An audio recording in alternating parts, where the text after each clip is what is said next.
2024 चुनाव में 80 दिन से भी कम का वक्त बचा है और इसीलिए सभी राजनीतिक दल अपने अपने हिसाब से 2024 चुनाव की तैयारियों में जुट चुके हैं। अलग अलग मुद्दों के जरिए अपने वोट बैंक को साधने की कोशिश की जा रही है। एक तरफ जहां पर पीएम मोदी हैं जो सबका साथ सबका विकास के नारे के साथ फिर से चुनाव में आने की तैयारी कर रहे हैं, तो दूसरी तरफ विपक्ष राम मंदिर प्राण प्रतिष्ठा को राजनीतिक मुद्दा बना रहा है। एक तरफ प्रधानमंत्री मोदी केंद्र की योजनाओं के 80 करोड़ लाभार्थियों के जरिए 400 प्लस के आंकड़े को पार करने का मंत्र अपने कार्यकर्ताओं को दे रहे हैं, तो दूसरी तरफ विपक्ष सभी को समान अधिकार देने वाले यूसीसी का विरोध कर रहा है। एक तरफ प्रधानमंत्री मोदी गरीब, किसान, युवा और महिलाओं को 4 जातियों के तौर पर सामने रखते हैं, तो विपक्षी दल है जो स्कूल और कॉलेज में हिजाब को मुद्दा बनाने की कोशिश में है।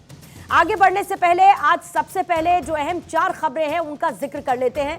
पहली खबर है जयपुर से, जहां पर सरकारी स्कूल की छात्राओं ने आज एक थाने को घेर लिया, नारेबाजी की और छात्राओं ने विधायक बाबा बाल मुकुंद आचार्य पर हिजाब को लेकर स्टेटमेंट देने का आरोप लगाकर गिरफ्तारी की मांग कर दी है। इस मामले पर बाल मुकुंद आचार्य का स्टेटमेंट भी आया, जिसमें उन्होंने स्कूल में 2 तरीके के ड्रेस कोड पर सवाल खड़े किए। इसको लेकर राजस्थान विधानसभा में हंगामा हुआ, तो कांग्रेस के विधायक रफीक खान ने राजस्थान विधानसभा में शून्यकाल के दौरान हिजाब का मामला उठाया, जिस पर सत्ता पक्ष की तरफ से आपत्ति दर्ज कराई गई। और इतना ही नहीं, इस दौरान संसदीय कार्य मंत्री जोगाराम पटेल ने तुष्टीकरण बंद करो के नारे भी लगा दिए। राजस्थान के शिक्षा पंचायती राज मंत्री मदन दिलावर के स्टेटमेंट पर सियासत गरमाई है, जिसमें उन्होंने अकबर को महान बताने जैसी बातों को सिलेबस से हटाने की बात कह दी। साथ ही अगले साल से वैलेंटाइंस डे की जगह माता पिता पूजन दिवस मनाने पर विचार करने की बात कह दी।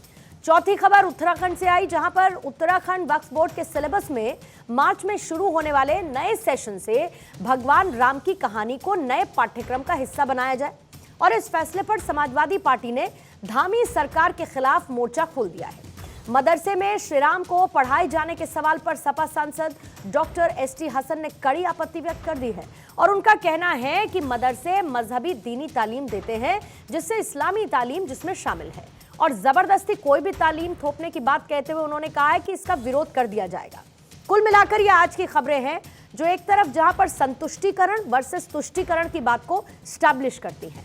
इधर हिजाब पर विवाद को लेकर बीजेपी के बाल मुकुंद आचार्य और उत्तराखंड के मदरसों में प्रभु श्री राम की पढ़ाई पर समाजवादी के सांसद एसटी हसन का क्या कहना है, आपको वो सुनवा देते हैं। और उसके बाद दहाड़ में सवाल आज प्रमुख कौन कौन से हैं जिसके इर्द गिर्द करेगी चर्चा की शुरुआत, उसका भी जिक्र करेंगे। मेरा सवाल बिल्कुल वाजिब है। जब स्कूल सरकारी विद्यालय का अपना एक ड्रेस कोड बना हुआ है, नियम बना हुआ है, उस अनुरूप सारा अध्ययन हो रहा है, उस अनुरूप वहाँ नियम कायदा है। स्कूल होता किस लिए? फिर नियम सिखाने के लिए। और वहाँ पर इस प्रकार का वातावरण जो बना रखा था, तो वो थोड़ा सा विचार नहीं है। भारत माता की जय गलत है। मैंने कहा हम सब मिलकर भारत माता की जय बोलें। उनको ये भी समझाया कि भारत ये देश है, माता ये धरती है, जिस धरती पर आकर हमारा रहना है वो हमारी माँ की भी माँ है, तो इसका सम्मान हमारे लिए सर्वोपरि है। कल को अगर मैं ये कहने लगूं कि शिशु मंदिर में हज़रत गौसे आज़म जीलानी रहमतुल्लाह अलैह का भी एक सबक होना चाहिए, तो क्या ये एक्सेप्ट करेंगे? उत्तराखंड की सरकार करेगी? स्कूलों के अंदर कुरान पाक की हिदायत का भी चैप्टर होना चाहिए।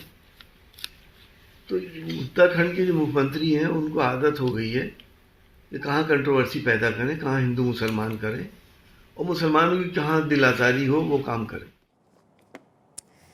तो आपने सुना जिस तरीके की प्रतिक्रियाएं सामने आई हैं, और आइए सवालों के जरिए दहाड़ की शुरुआत करते हैं। सबसे पहला सवाल ये रहेगा कि क्या हिजाब के जरिए तुष्टीकरण की राजनीति की जा रही है? सवाल ये भी होगा कि 2024 चुनाव से पहले फिर से क्या ध्रुवीकरण की कोशिश की जा रही है, पोलराइजेशन की कोशिश हो रही है? इधर स्कूल और कॉलेजेस में हिजाब जैसे मुद्दों पर आखिरकार फैसला कौन करेगा? सदन में विकास को छोड़कर इन मुद्दों पर बहस का आखिर फायदा क्या है? और मदरसों में राम का चरित्र पढ़ाने से आखिर आपत्ति क्यों हो रही है, ये सवाल भी पूछा जाएगा।